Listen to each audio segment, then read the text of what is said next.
Assalomu alaykum, kanalimiz a'zolari. Tovuqlar uchun temir qafasimiz tayyor bo'lgan, obzorni ko'rsatib o'tamiz. 3 metrli tovuq qafasimiz, eniga 120, tuxumdoni hisobi bilan 40 sm o'sgan, 385 uzunligi, o'rtasidan bo'lingan mayda rossiyskiy qalin setkalarni tortganmiz. Oxirdan idishlarimiz splashli holatda, baquvvat holatda qafasimiz tayyor bo'ldi.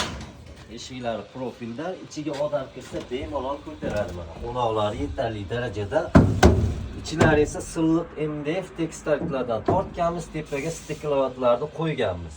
Qafasimiz 30 nafar tovuq uchun mo'ljallangan, ko'proq ham sig'adi. Xudo xolisa qafasimiz bag'riki. Yollariga mana tuxumdonlarni o'rnatganmiz. Tashqarida turib bemalol tuxumini olib foydalanish mumkin. O'rtasidan bo'lingan. Ikkala tomoniga ham o'rnatganmiz. Bu qafasimiz zakazga tayyorlab berdik. Temirlari esa 1.8 ugonlik temirlardan bo'lgan. Shiperlari zangor, mana oldi sliplar tuglarini suv tushmasligi uchun, oxiriga tushmasligi uchun qo'yganmiz. Juda ham chiroyli holatda ko'zga tashlanib turibdi. Mana bu yerda nerjivenkalar yana ham odamni o'ziga jalb qiladi. Mana oyoqlari ham o'tda ham baquvvat bo'lgan qafasimiz.